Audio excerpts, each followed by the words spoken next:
Buenas noches jóvenes, soy el doctor Cabero. Vamos a dar inicio al video correspondiente a la semana 9, primer video de la unidad número 4. Vamos a revisar lo referente a la actividad eléctrica del músculo esquelético y siendo estos los objetivos de la sesión. Explicar las características del músculo esquelético y sus diferencias con respecto al músculo cardíaco y músculo liso. Explicar el proceso de síntesis de la acetilcolina a nivel presináptico, es decir, estamos hablando de la región distal de la segunda neurona motora. Explicar los mecanismos desarrollados para la liberación del neurotransmisor a la sinapsis. Explicar el proceso de propagación del potencial de acción hacia el músculo esquelético y detallar los pasos desarrollados durante la contracción del músculo esquelético. Muy bien. Cuando hablamos de fisiología muscular hay que tener una cosa bien claro. El músculo, tan igual como cualquier neurona, tiene la capacidad de poder excitarse. Eso quiere decir que se puede desencadenar un potencial de acción. Un potencial de acción que depende de cierto intercambio de iones entre uno y otro lado de mi célula. Una célula que originalmente posee una carga negativa, como cualquier célula que esté en reposo, y que ante el intercambio iónico asociado a un estímulo va a generar una suma de cargas positivas, lo que va a cambiar la polaridad de la membrana, lo que va a generar que dentro de la membrana exista un potencial positivo, lo que ya es definido como un potencial de acción, el cual inclusive tiene una dirección, como cualquier tipo de célula. Una sumación de cargas u ondas positivas direccionadas en sentido opuesto a la zona en la cual se aplica el estímulo. Muy bien, este tiene que propagarse de una célula a otra, y eso sí va a diferenciar o va a ser diferente para cada tipo de célula muscular, ya sea una célula muscular estriada, una célula muscular esquelética. Ustedes saben que, por ejemplo, el músculo cardíaco, que es una célula estriada, posee un sinsitio, lo que permite que todas se desarrollen o todas trabajen en bloque, lo que permite que todas trabajen al mismo tiempo o de manera simultánea. Eso no posee el músculo esquelético. Si bien es cierto, se puede distinguir uniones entre célula muscular y célula muscular, la propagación del potencial de acción a ese nivel no se define como sinsitial. Quiere decir que en base al tipo de respuesta que el músculo vaya a desarrollar, se van a reclutar algún porcentaje de músculo o las fibras musculares más próximas a la unión de la neurona o a la unión neuromuscular. Muy bien. Con respecto a lo que hemos hecho referencia a los tipos de músculo, bueno, sabemos que hay tres. Básicamente el estriado esquelético, el estriado cardíaco y el músculo liso. Tanto el músculo esquelético como el músculo cardíaco son estriados debido a la presencia de un sarcómero, y el sarcómero posee una disposición en base a la presencia de línea Z que limita un extremo de otro y la presencia de proteínas contráctiles. El músculo liso dista de esa particularidad, a pesar de que se comporte de forma sinsitial, como lo voy a describir ahora. El músculo esquelético, como ustedes pueden ver, representa el 40% del peso corporal, posee estrías transversales y es considerado somático, es decir, voluntario. El músculo cardíaco posee también estrías transversales, solo que en este caso la presencia de los discos intercalares permite que las células se definan como sinsitiales. Eso le da el carácter sinsitial, es decir, que todas las células se encuentran fusionadas, ¿sí? O se contraen todos o no se contrae ninguna. Además que el músculo cardíaco posee su propio sistema autónomo de inervación. El músculo liso no posee estrías transversales, por lo cual no se cataloga como músculo estriado. Suele ser el estímulo de distensión el que provoca el potencial de acción a nivel de esta fibra muscular, siendo este potencial de acción espontáneo, y en vez de la típica troponina que uno puede encontrar en el músculo estriado, posee calmodulina, que es la que permite la formación de los puentes cruzados que determina lo que es la contracción. Con respecto al peso corporal, tanto el músculo cardíaco como el músculo liso representan solamente el 10%. Esto ya ustedes lo conocen, lo deben haber revisado en su momento. En la parte alta ustedes pueden ver el músculo estriado voluntario esquelético y en la parte media el músculo estriado involuntario cardíaco. La presencia de estrías para uno para otro, tanto estrías a nivel de la célula muscular esquelética como estrías transversales en mi célula muscular estriada cardíaca. Acá ustedes pueden ver en el corazón los discos intercalares, que son los que permiten darle a este músculo cardíaco el concepto de sinsitial, células fusionadas, ello carece de la célula muscular estriada esquelética, núcleos centrales para el músculo cardíaco, núcleos periféricos y múltiples para el músculo esquelético, y mientras con respecto a la célula muscular lisa, pues son células alargadas con un núcleo central alargado y forman fundamentalmente parte de vísceras huecas y de la estructura muscular de vasos sanguíneos.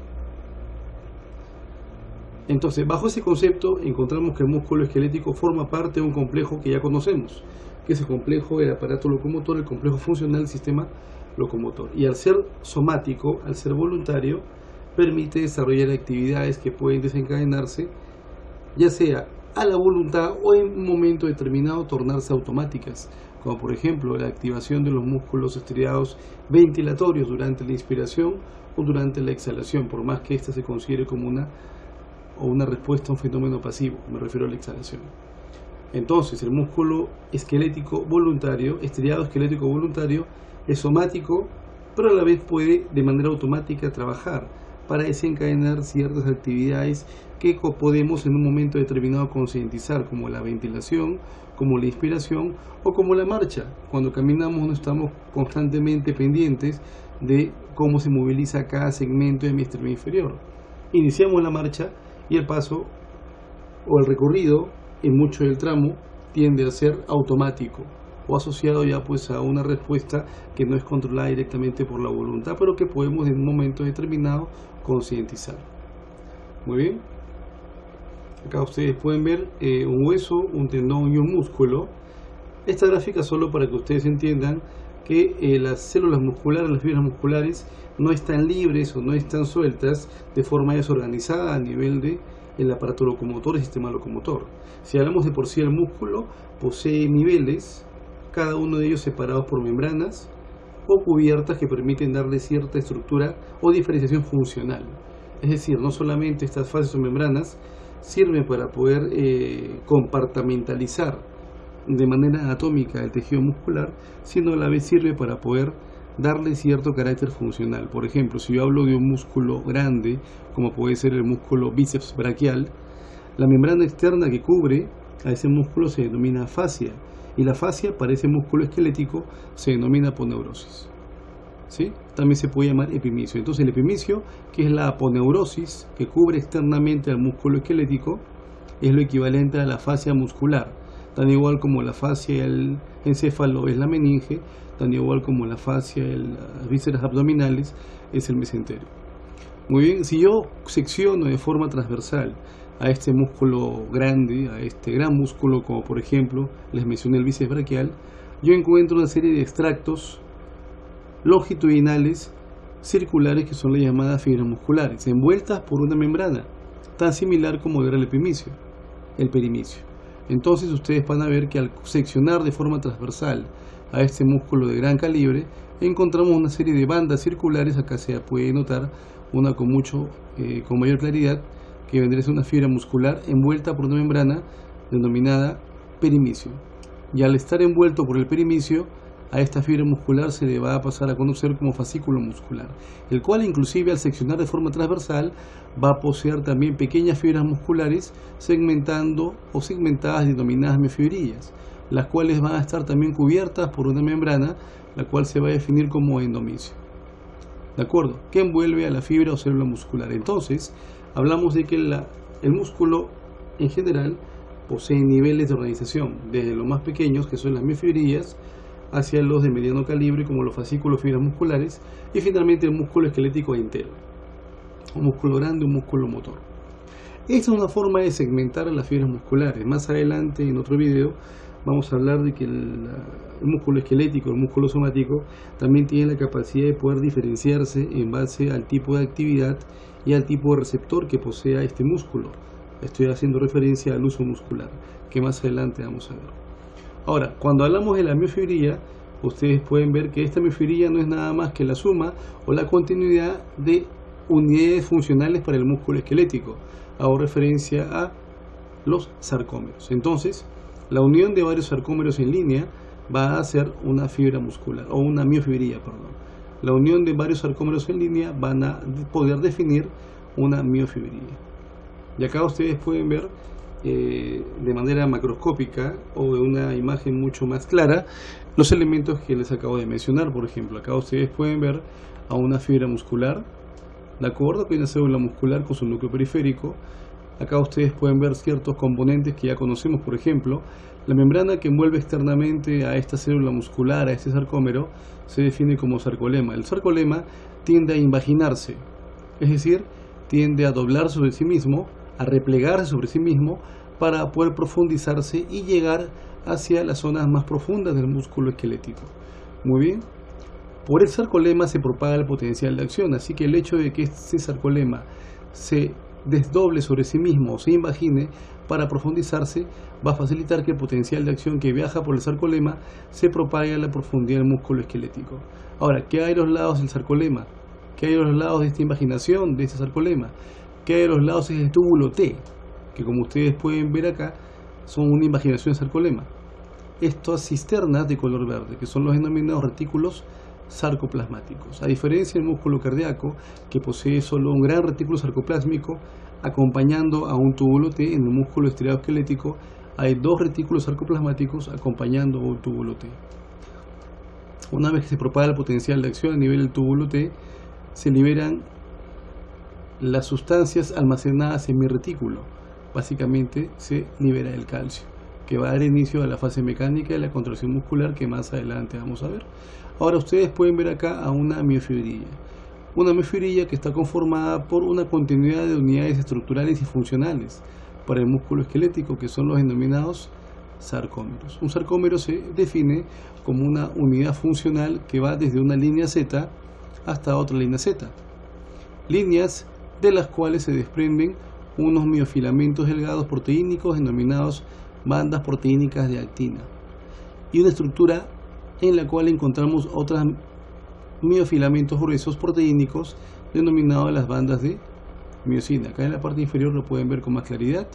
Este vendría a ser el límite del sarcómero, por un lado una línea Z, por otro lado una línea Z, de las cuales se desprenden los miofilamentos delgados, que son los miofilamentos de actina, y en cuya estructura encontramos a unos miofilamentos gruesos, que son los miofilamentos de miosina, las cuales, como ustedes pueden ver, poseen unas evaginaciones, que no son nada más que las cabezas globulares, que son las que más adelante van a formar los denominados puentes cruzados, durante ya la contracción muscular.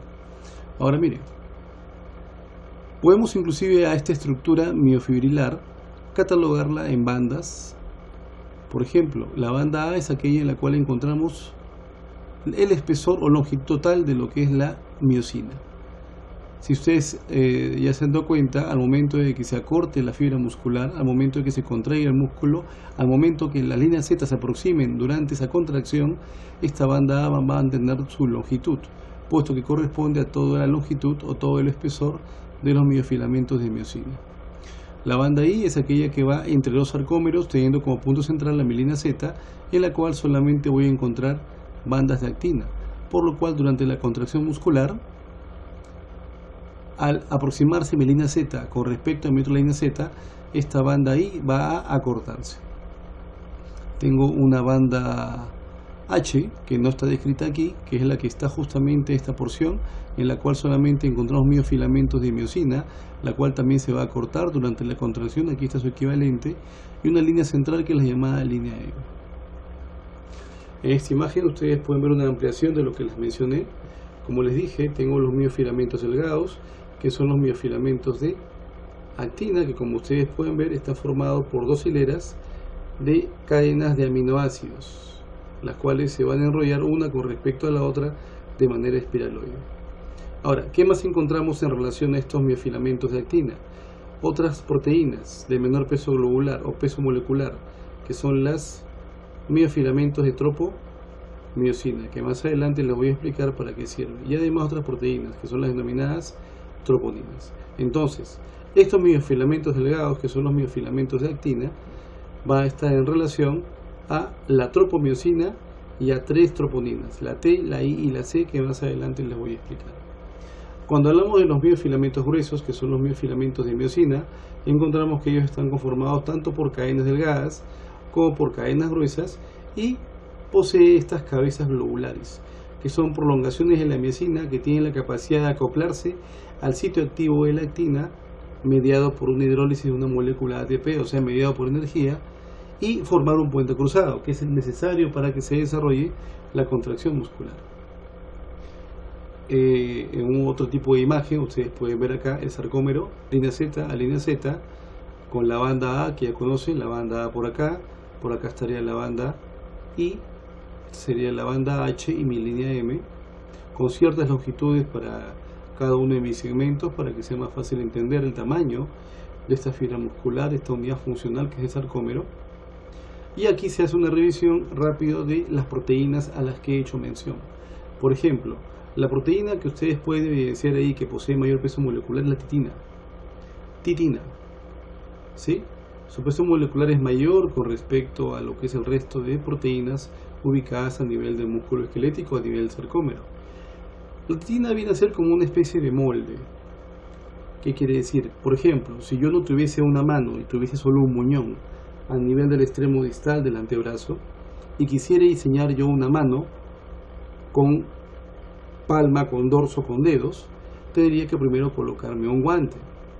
Entonces, pongo un guante vacío en el extremo distal del muñón de antebrazo y como ese guante posee una región dorsal palmar o un cuerpo y posee 5 dedos, ese va a ser el molde para que dentro de él empiece a prolongarse el extremo distal del muñón y forme una mano. En pocas palabras, mi titina es un molde a partir del cual se van a formar los miofilamentos delgados y los miofilamentos gruesos que van a formar parte de lo que es la fibra muscular. ¿De acuerdo?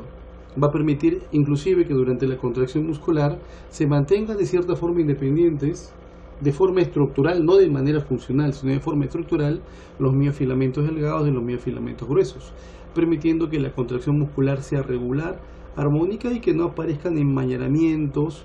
En pocas palabras, por darle un término muy coloquial, se formen nudos entre los miofilamentos que restrinjan la capacidad contráctil del músculo esquelético. Tenemos a la actina, cuyo peso molecular acá ustedes pueden ver, una miosina que posee mayor peso molecular y mis troponinas, que son 3 fundamentalmente, la T, la I y la C. La C de calcio, puesto que ésta se une al calcio liberado del retículo sarcoplásmico una vez que el potencial de acción se propagó desde el sarcolema hacia el túbulo T. Una troponina I, que es la que se encuentra fuertemente unido a la tropiomiosina cuando esta fibra muscular se encuentra en reposo. Y la troponina T, T en inglés, que une a la I y a la C con la tropomiosina. Ahora, ¿por qué es tan relevante la tropomiosina? Puesto que, como les mencioné, para que se forme un puente cruzado, la cabeza globular de la miosina debe interactuar con el sitio activo de la actina. Cuando no hay potencial de acción y mi célula muscular está en reposo, la tropomiosina, que estaba íntimamente relacionado a la actina, va a ocluir justamente el sitio activo al cual debería llegar la cabeza globular de la miosina durante el potencial de acción.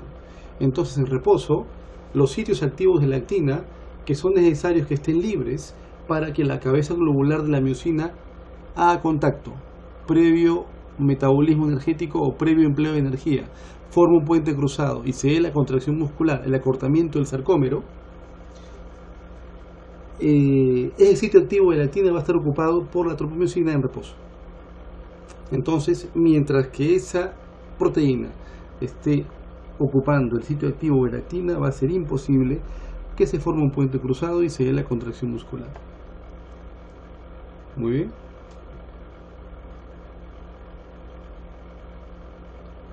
Como ya les mencioné, son 3 tipos de troponinas, ¿de acuerdo? La C se une al calcio y justamente el hecho de que el calcio se una a la C desencadena todo el mecanismo que va a permitir que el sitio activo de la actina quede expuesto, permitiendo que la cabeza globular de la miosina interactúe con ella y se dé el mecanismo de acoplamiento, excitación, se forma el puente cruzado y se dé la contracción muscular. Otra disposición en la cual ustedes pueden ver en la primera imagen cómo hay una cierta distancia entre mi línea Z y mi línea Z cuando el músculo está relajado y cómo en la parte inferior ven que ese sarcómero se acorta, lo que implica disminución de la longitud o amplitud máxima del sarcómero. Acá hay un dato puntual. Si ustedes se percatan, yo tengo acá una porción de miosina en interacción con una pequeña porción de actina. Este tramo es importante. ¿Por qué? Porque justamente es aquel tramo en el cual aún puedo formar yo puentes cruzados. El hecho entonces que este tramo esté libre va a permitir la mayor formación de puentes cruzados, por ello mayor fuerza durante la contracción. En cambio, en este caso el músculo está acortado y hay menos espacio libre en la actina para formar puentes cruzados, que va a justificar ello entonces, que al haber menos tramo o menos porción libre de la actina para formar puentes cruzados con respecto a la miosina, menos potencia contráctil se va a desarrollar. Y eso fue explicado en cardiología o en sistema cardiovascular, cuando lo han llevado en ciclos anteriores. Cuando el músculo es más fuerte, según la ley de Franz-Starling, cuando la contracción muscular parta de una elongación máxima o mientras que la célula muscular inicia la contracción desde su longitud máxima o de reposo, 2,4 micras. Cuando la contracción partía de esa longitud máxima para la célula muscular cardíaca, 2,4 micras, había mayor formación de puentes cruzados, por ello la potencia muscular era mayor, el caso de arriba. En cambio, en el caso de abajo, como ya el músculo está parcialmente contraído o acortado, hay menos posibilidad de formar puentes cruzados. Debido a ello, la potencia contráctil es menor. Se aplica para el músculo estriado cardíaco, se aplica para el músculo estriado esquelético. Acá ustedes pueden ver lo que es una imagen en la cual se puede ver las fases de contracción. Acá está el periodo o el tiempo de estimulación, el periodo de latencia hasta que se dé la respuesta, la fase de contracción y la fase de relajación. Recordar que siempre la fase mecánica va a ser posterior a la fase eléctrica. La fase mecánica es en respuesta a una fase eléctrica. Ahora, una revisión rápida con respecto a lo que es la vía piramidal. Bueno, sabemos que al ser un músculo somático voluntario va a verse influenciado tanto por la vía piramidal como por la vía extrapiramidal. Sabemos que la vía piramidal parte de lo que es la corteza frontal, del lóbulo frontal. Una corteza que posee 6 porciones, de las cuales la que me interesa a mí es la piramidal interna, puesto que en ella encontramos a las células gigantes de Betz, que son justamente las primeras neuronas motoras de esa vía piramidal, o es el soma de la primera neurona motora de esa vía piramidal. De ahí parten las vías corticoeferentes, que son o vendrían a ser la primera neurona motora. Entonces, una primera neurona motora cuyo soma o núcleo se ubica a nivel del lóbulo frontal, en particular a nivel de la circunvolución frontal ascendente, prerolándica o precentral, en diferentes disposiciones, puesto que recuerdan ustedes que hay un homúnculo motor o el definido homúnculo de Penfield, que es una personita que está distribuida en determinadas zonas en el lóbulo frontal, con mayor proporción para algunas zonas con respecto a otras, puesto que hay zonas que requieren una mayor precisión con respecto al movimiento. Recuerdan que era un sujeto humanoide que tenía una gran cara, una gran mano, una gran lengua, pero poco tronco, pocas extremidades inferiores, debido a que los músculos o los movimientos desarrollados a ese nivel no requiere tanto detalle o precisión. ¿De acuerdo? Entonces, corteza frontal, circunvolución prerolándica, quinta capa cortical yendo de afuera hacia adentro, que es la capa piramidal interna, en la cual ubicamos a las células gigantes de Betz. Pueden estar distribuidas inclusive en porciones próximas a ella. ¿De acuerdo? Sale la primera neurona motora y, como ustedes recordarán, todas las fibras, acá está el homúnculo que les mencioné, todas estas fibras motoras, estas primeras neuronas motoras terminan centralizándose a nivel del brazo posterior de la cápsula interna. Desciende por el brazo posterior de mi cápsula interna, llega al mesencéfalo y se ubica a nivel del tercio medio y tercio interno del pie del pedúnculo cerebral. Estas flechas hacen referencia a las denominadas vías córtico-nucleares, siendo justamente el par 7, 9, 10, 11 y 12 aquellos que reciben aferencias de la vía córtico-espinal. Recuerden que nosotros dependemos también de la voluntad para movilizar, por ejemplo, músculos de la expresión facial, séptimo par, para poder movilizar el paladar blando, los músculos del paladar blando, noveno par, deglución, décimo par, undécimo el esternocleido mastoideo espinal y lengua con respecto al par número 12. Ahora, esta vía córtico-espinal desciende también por la mitad anterior de la protuberancia anular y justamente llega a la región distal del bulbo raquídeo, zona en la cual ubicamos a la decusación piramidal. ¿Qué fibras decusan? El 80%. El 20% sigue de lado sin decusar. De ese 20% sabemos que un 10% nunca va a decusar y un 10% decusa justamente al nivel en el cual se va a formar el plexo hacia la región muscular que va a desarrollar lo que es el movimiento. Si es plexo braquial, justamente decusará ese 10% que inicialmente era directo a nivel de los segmentos E5 a T1, por ejemplo. Entonces, como ustedes pueden ver, una vía córtico-espinal que es homolateral hasta que llega a mi decusación piramidal, zona en la cual el 80% de las fibras decusa formando el haz piramidal cruzado y un 20% que no lo hace, haz piramidal directo. Algo rápido con respecto a ello: cuando hablamos de las fibras cruzadas, este haz piramidal cruzado es el que suele irse a los segmentos apendiculares del hemicuerpo. Me refiero a lo que es cintura escapular, extremidad superior, cintura pélvica, extremidad inferior. Mientras que ese porcentaje escaso, 10% que no decusa al final, ¿de acuerdo? Hay un 10% que no decusó en la decusación piramidal, pero sí lo hizo a nivel del plexo correspondiente. El otro 10% que no decusó se va a la zona del tronco apendicular, me refiero al del tronco axial. Me refiero a lo que es tronco, o sea, tórax, abdomen y pelvis. ¿De acuerdo? ¿Sí? Entonces, las fibras de la vía piramidal que decusan controlan movimientos de segmentos distales del hemicuerpo, mientras que las que no decusan van directamente al tronco. Muy bien. Y finalmente, cuando esta neurona motora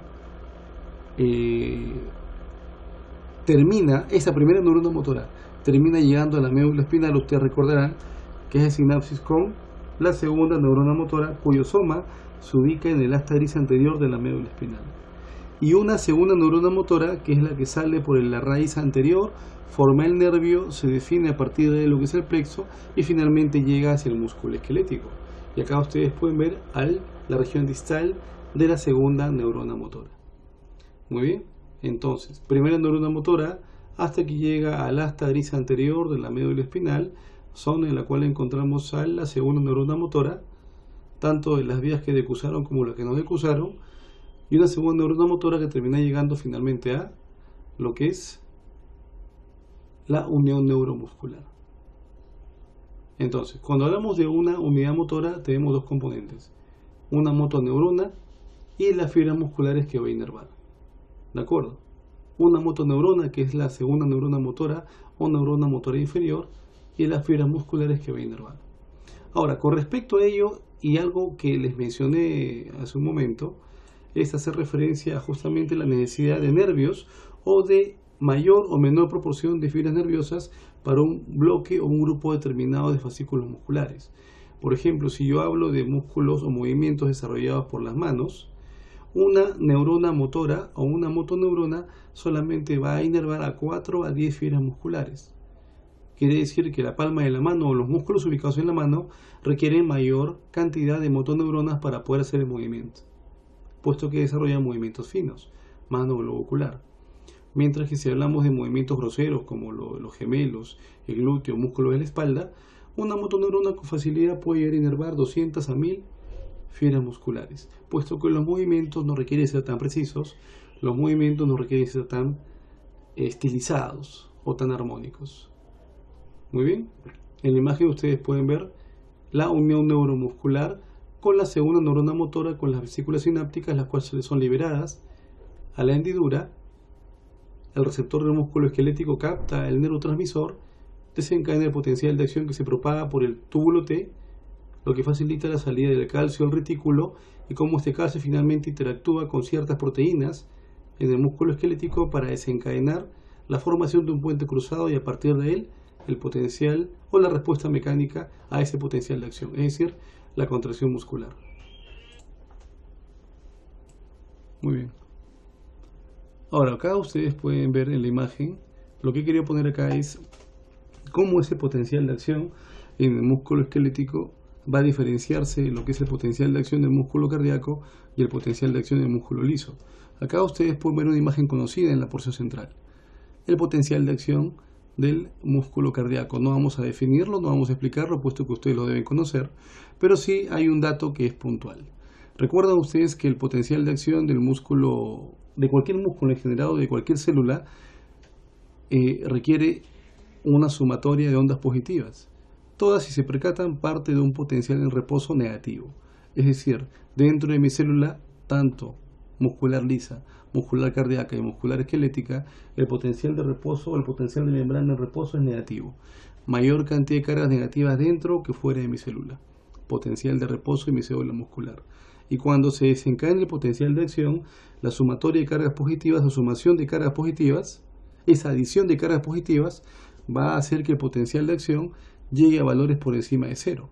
Próximo a más 20 para el músculo liso, próximo a más 20 para el músculo cardíaco y próximo a 50 para el músculo estriado esquelético. ¿Sí? Esta fase se denomina fase de despolarización. Y las tres tienen la particularidad de que depende de la apertura de canales de sodio. Muy bien. Con respecto al músculo liso, cuando ésta cesa con respecto al potencial de acción, va a llegar a hiperpolarizar. Es decir, va a tratar de llegar al potencial de equilibrio del potasio, puesto que es el ion que sale durante la repolarización. Eso no le pasa, por ejemplo, al músculo estriado esquelético, el cual posee una serie de bombas que evitan que justamente durante la fase de repolarización la salida del sodio no permita que este sodio, la salida del potasio, perdón, durante la repolarización, no permita que este llegue a su potencial de equilibrio, que sería en valores muy por debajo del potencial de reposo, que harían que esa célula muscular estriada esquelética sea inexcitable. Un concepto que ustedes ya conocen, puesto que se ha visto en músculo o el sistema cardiovascular. Entonces, otro concepto importante. Si ustedes se percatan, el músculo cardíaco posee una meseta en fase 2, que básicamente implica la apertura de canales calcio para evitar o restringir o limitar o hacer que sea mucho más lento ese fenómeno de repolarización. Esto no lo presenta el músculo liso y tampoco lo presenta el músculo esquelético. ¿De acuerdo? Y esto justamente permite que en el músculo estriado cardíaco se dé el denominado periodo refractario. Y ustedes ya lo conocen, aquel periodo de tiempo en el cual la célula muscular cardíaca no puede ser excitada nuevamente desde el punto de vista eléctrico. ¿Eso qué permitía? Permitía que, a pesar de que la frecuencia cardíaca esté en valores exageradamente altos como 250, 300 o 400, bueno, es demasiado, 250 latidos por minuto, siempre posterior a una sístole exista un periodo de relajación o un periodo de diástole, y se explica por esto. Aquí concluye mi periodo refractario. ¿Sí? Acá pues está el periodo refractario absoluto y acá estaría mi periodo refractario relativo o supranormal. Como ustedes pueden ver, cuando ya mi célula cardíaca puede ser nuevamente excitada desde el punto de vista eléctrico, ya siendo esta fase de sístole, agarra a la fase mecánica de la contracción cardíaca en diástole, en relajación. ¿Qué quiere decir ello entonces? Que ese periodo refractario permite que cuando la célula cardíaca, a pesar de que la frecuencia cardíaca sea muy alta, sea nuevamente excitada o pueda ser excitada eléctricamente, agarre a la fase mecánica en relajación, aunque sea pequeña, pero en relajación. El músculo estriado esquelético no posee eso. Si ustedes se percatan, esta imagen en rojo es la fase eléctrica y esta imagen en azul es la fase mecánica. Y este es el periodo refractario, prácticamente inexistente. ¿Qué quiere decir? Que si este periodo refractario, que puede ser solamente 2 a 3 milisegundos, es aquel en el cual mi célula muscular estriada esquelética no puede ser excitada de nuevo desde el punto de vista eléctrico, miren, la fase mecánica empieza mucho después.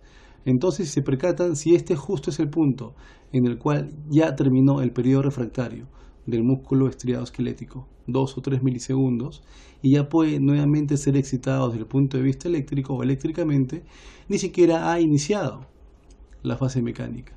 ¿Qué quiere decir? Que en el músculo esquelético no se garantiza que a toda fase de contracción le sobrevenga o le continúe una fase de relajación. ¿Qué implica eso? Que cuando las frecuencias de despolarización del músculo esquelético son demasiado elevadas, existe la posibilidad de que este músculo tetanice. ¿Qué quiere decir ello entonces? Que se genere una contracción sostenida del músculo esquelético.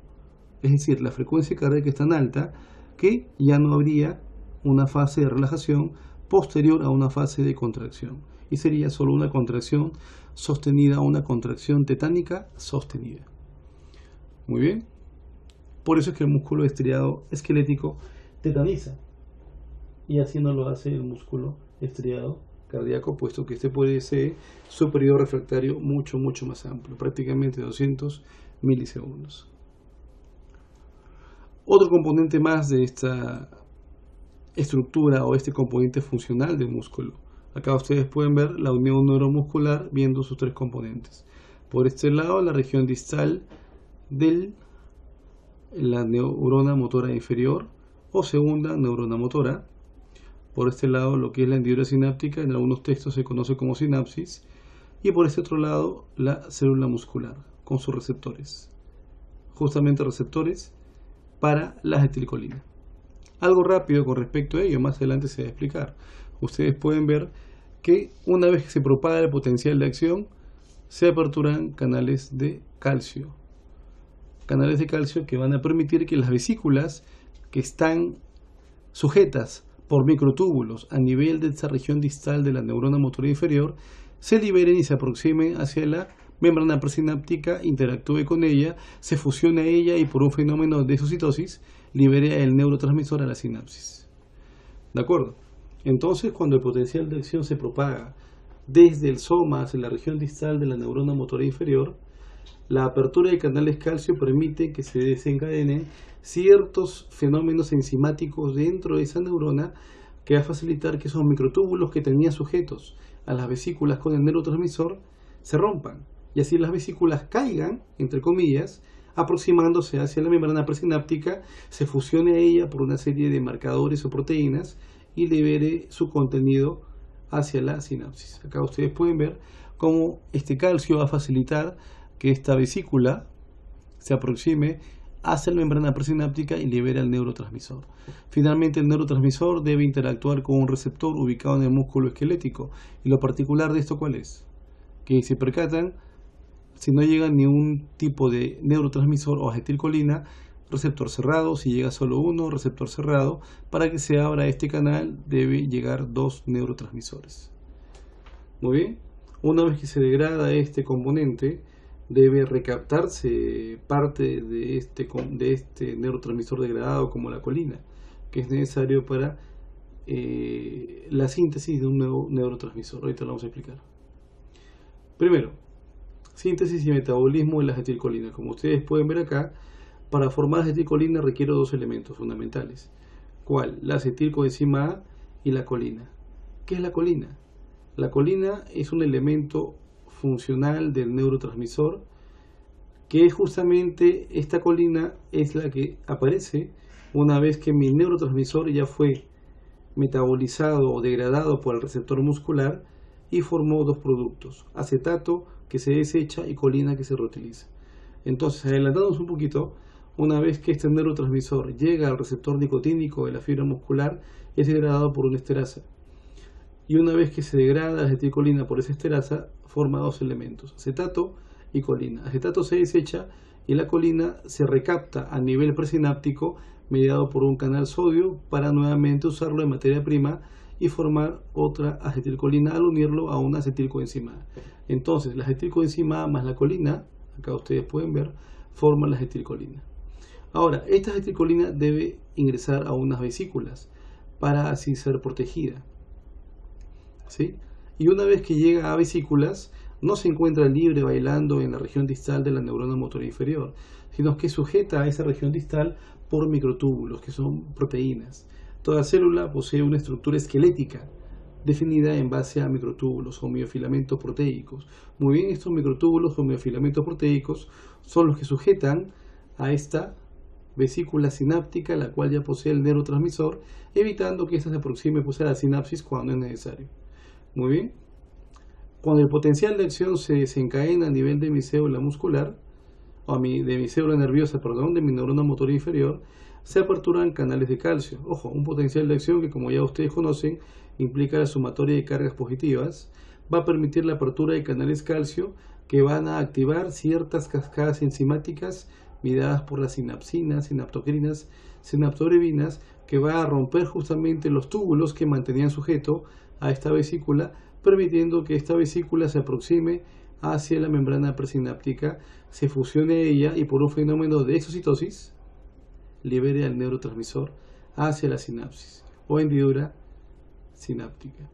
Muy bien, este neurotransmisor llega hacia el receptor nicotínico, es degradado por una acetilcolinesterasa, es hidrolizado por una acetilcolinesterasa y de esa hidrólisis se forman dos residuos, acetato, que es desechado, y colina, que es recaptada nuevamente para poder formar otro neurotransmisor.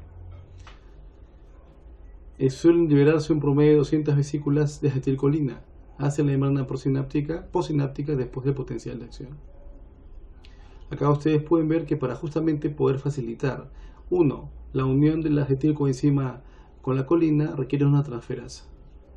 ¿Sí? Este neurotransmisor formado ingresa a vesículas, ¿de acuerdo? Y una vez que se da el potencial de acción, esa vesícula se aproxima hacia la membrana presináptica, con la cual interactúa por una serie de sustancias señalizadoras, como los SNAP, que son receptores, como los BAMP, ¿de acuerdo? ¿Está bien? Permitiendo el acoplamiento de esta vesícula a la membrana presináptica, la fusión de ambas y por exocitosis, la liberación del neurotransmisor. ¿De acuerdo? Liberación del neurotransmisor. Muy bien. Esta acetilcolina debe llegar al receptor muscarínico del músculo esquelético para poder permitir la apertura del canal y desencadenar el potencial de acción a nivel del músculo esquelético. Muy bien, como les mencioné, el acetato se desecha y la colina se va a recaptar para formar otro neurotransmisor. ¿De acuerdo? Otro neurotransmisor. Acá ustedes pueden ver, por ejemplo, este fármaco, que es el hemicolonio, que bloquearía los canales sodio que permiten justamente la recaptación presináptica de esa colina. ¿Sí? O sea, se recicla la colina para formar otro neurotransmisor.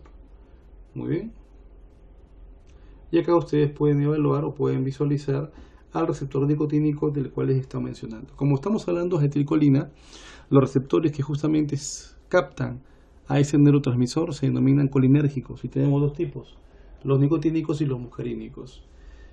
Justamente el receptor colinérgico de la célula muscular cardíaca o del músculo esquelético es un receptor de tipo nicotínico, tipo NM, el cual posee 5 subunidades, como ustedes pueden ver acá: 2 alfa, una beta, una gamma y una delta, en esta disposición. ¿De acuerdo? Y justamente aquí existen dos sitios activos, uno entre la subunidad alfa y gamma y otro entre la subunidad alfa y delta. Entre la alfa y gamma un sitio activo, entre la alfa y delta otro sitio activo. Muy bien. Para que este canal o este receptor nicotínico pueda abrirse, permitiendo el flujo de iones dentro de mi célula muscular, o sea, el ingreso de sodio y la salida de potasio, es necesario que a cada sitio activo le llegue una acetilcolina. Si solo llega uno, no se apertura el canal. Tienen que llegar justamente 2 neurotransmisores, uno a cada sitio activo al receptor, para que éste pueda abrirse y permite el flujo de iones hacia el interior de mi célula. ¿De acuerdo? Ingresa sodio, sale potasio, lo que permite que se despolarice la célula muscular y se desencadene el potencial de acción del músculo esquelético y así la respuesta mecánica. Otra vista en la cual ustedes pueden ver nuevamente el receptor con sus 5 subunidades: 2 alfa, una beta, una gamma y una delta. Ahora, como les expliqué, este receptor puede poseer varios estadios. Puede estar totalmente cerrado, puede estar cerrado pero inactivo, o abierto pero inactivo, y lo que se quiere es que esté abierto y activo, permitiendo justamente el potencial de acción hacia el músculo esquelético. Vamos a leer esto un rato. Cuando se une la acetilcolina o los dos neurotransmisores al receptor, produce un denominado cambio conformacional estérico del receptor, el cual se hace tubular, permitiendo el paso de sodio a la fibra muscular. La entrada de sodio a la fibra muscular y el mayor número de carga positiva crea un cambio conformacional local del potencial en la fibra muscular, que se llama potencial en placa, que inicia el potencial de acción, que se extiende por toda la fibra muscular y así causa la contracción muscular. ¿De acuerdo? Ahora, algo que hemos comentado: una vez que se desencadena el potencial de acción a nivel de mi célula muscular, esta viaja por el sarcolema, que es la membrana externa que cubre el sarcómero. ¿Sí? El sarcómero es una célula, posee una membrana, que es el sarcolema, y posee un citoplasma, que es el sarcoplasma. Muy bien, entonces, este potencial de acción al cual hago referencia, una vez que se aperturó el canal nicotínico, se propaga hacia toda la fibra muscular por mis túbulos T. ¿Y qué conseguíamos a partir de ello? Que se libere el calcio que está contenido dentro de los retículos sarcoplásmicos ubicados a los lados del túbulo T. ¿Sí? Para que justamente ese retículo sarcoplásmico libere el calcio, debe activarse mediante otros canales, que son justamente aperturados por calcio. Hablamos de canales de calcio sensibles al calcio o canales de calcio dependientes de calcio activados por calcio. ¿De acuerdo? Esto permite que el calcio acumulado en mi retículo sarcoplásmico se libere a mi célula muscular e interactúe con otras proteínas ubicadas en mi sarcómero, en particular con la troponina C. Eso ya lo hemos comentado. Entonces, una vez que el calcio se libera de la célula muscular, va a interactuar con la troponina C. Ahora, antes de seguir avanzando con esto, acá ustedes pueden ver mis bandas, estas de celeste son las bandas de actina, y estas regiones naranjitas que logran ver en cada aminoácido es el denominado sitio activo, zona en la cual debe acoplarse la cabeza globular de la miosina. Una miosina o una molécula de miosina que, como ustedes pueden ver, está formada por dos cadenas polipeptídicas pesadas, en cuya región de la cabeza poseen cadenas de miosina ligera y las cabezas globulares de miosina, que son las que forman los puentes cruzados, tanto para la actina que está por encima como la que está por debajo del nivel en el cual esté este miofilamento grueso. Muy bien. Entonces, ¿quién evitaba que este sitio activo quede libre para que fácilmente llegue a la cabeza globular de la miosina? La tropomiosina. ¿Sí? De acuerdo. ¿Y quién estaba totalmente adherido a la tropomiosina? La troponina I, que es la inhibitoria. Una vez que el calcio llega a la célula muscular, liberado del retículo, después que se propagó el potencial de acción de la célula muscular, interactúa con la troponina C de calcio. Esta activa la troponina T, TAI unir, y que une esta T, une a la I, que es la inhibitoria, y a la C con la tropomiosina y la desplaza lateralmente. Y como la desplaza de forma lateral, ¿qué deja libre? Deja libre el sitio activo de la actina. ¿Deja libre para quién? Para que pueda ya con facilidad acoplarse la cabeza globular de la miosina. Ahora, esta cabeza globular de la miosina, ¿qué requiere hacer? Hidrolizar una molécula ATP para formar la energía necesaria para desarrollar justamente la formación del puente cruzado. Una vez que se forma el puente cruzado, algunos textos refieren que se da un movimiento de pivoteo. En realidad, más que pivoteo, yo lo llamaría braceo, puesto que lo que va a pasar es que esta cabeza globular que interactúa con uno o más sitios activos de la miosina se va a flexar, se va a flexionar, deslizando la actina de forma paralela con respecto a la miosina, acortando el sarcómero, puesto que ese deslizamiento en paralelo permitiría que mielina Z de un extremo a otro del sarcómero se unan, se aproximen unas con respecto a otra, acortando hacia el sarcómero, acortando hacia la miofibría, a la fibra muscular, al fascículo muscular y al músculo esquelético. Muy bien. En algunos textos, como les dije, hacen referencia al movimiento de pivoteo, pero en realidad no es un pivoteo, es más una suerte de braceo. Muy bien. Entonces, como ustedes pueden ver, ¿qué pasa en reposo? En reposo no interactúa la cabeza globular de la miosina con el sitio activo de la actina, puesto que la tropomiosina está ocluyendo esa interacción. ¿Sí? Está evitando la interacción. No permite que esta cabeza globular de la miosina interactúe con el sitio activo de la actina. Pero una vez que el calcio activó a troponina C, casi el calcio interactuando con troponina C, hace que la T una a la I y a la C con la tropomiosina y la desplace lateralmente, dejando libre el sitio activo de la actina, para que la cabeza globular de la miosina interactúe. Ahora, para que esta interacción se dé y se dé este puente cruzado, es necesario que esta cabeza globular de la miosina hidrolice una molécula ATP. ¿Sí? O sea, depende de energía. ¿Sí? Eso ya lo hemos conversado. ¿De acuerdo? Se genera el potencial de acción, se une el calcio a la troponina C y la troponina T une a la I y a la C con la tropomiosina. Se debilita la unión tropomiosina-actina y la tropomiosina se desplaza de forma lateral, dejando libre el sitio activo de la actina, lo que permite que la cabeza globular de la miosina interactúe con la actina y se forme el puente cruzado. ¿De acuerdo? ¿Está bien? Y para que este puente cruzado se dé, la cabeza globular de la miosina debe hidrolizar una molécula ATP para formar energía. Muy bien. Si es que se requiere que la actividad o la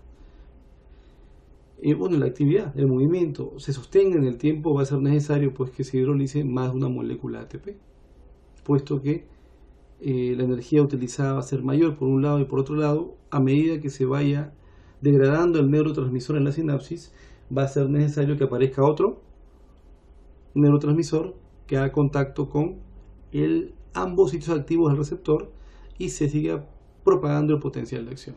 Recuerden que la acetilcolina, cuando llega al receptor, no es eterna, se degrada por su acetilcolinesterasa. Y si el estímulo persiste en el tiempo, ese sitio activo es nuevamente ocupado por otro neurotransmisor.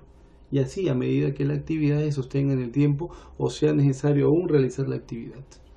¿De acuerdo? Entonces resumimos estos pasos en 10. Acá están los primeros 5, los leemos con paciencia. El potencial de acción viaja a lo largo del nervio motor hasta la terminación en la fibra muscular. En cada terminación el nervio secreta acetilcolina y esta abre los canales proteicos membranales para acetilcolina. ¿De acuerdo? ¿A qué me refiero con eso? Que se forma el neurotransmisor, ingresa a vesículas, ¿de acuerdo? Y una vez que el potencial de acción permite que ingrese el calcio a mi neurona presináptica, esta vesícula se libera de los microtúbulos que la tenían estática en la neurona, viaja a la membrana presináptica, se fusiona a ella y libera el neurotransmisor.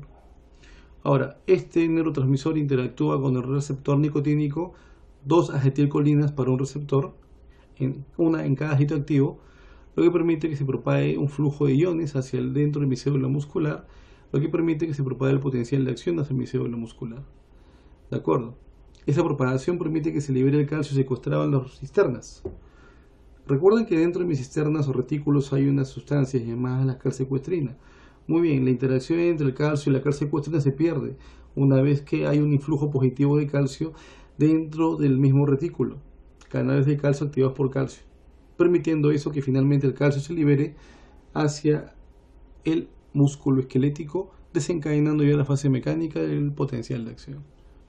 Los iones de calcio inician el fenómeno uniéndose a la tropomina C, se desplaza la tropomiosina dejando libre el sitio activo de la actina, la cabeza globular de la miosina interactúa con el sitio activo, se da el fenómeno de acoplamiento, contracción, acortamiento, ¿de acuerdo? Y cuando ya cese el potencial de acción, nuevamente el calcio, en gran mayoría es nuevamente secuestrado hacia la cisterna por bombas de calcio. Un porcentaje de esta termina siendo eliminada de mi célula por si estos canales dependientes o no de voltaje.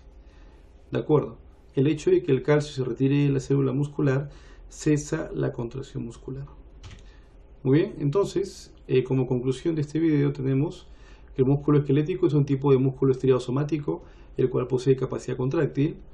La acetilcolina se sintetiza a nivel de la porción distal de la neurona, segunda neurona motora en este caso, y una vez desarrollado el potencial de acción a nivel de la membrana presináptica se libera el neurotransmisor hacia el hendidura sináptica o la sinapsis.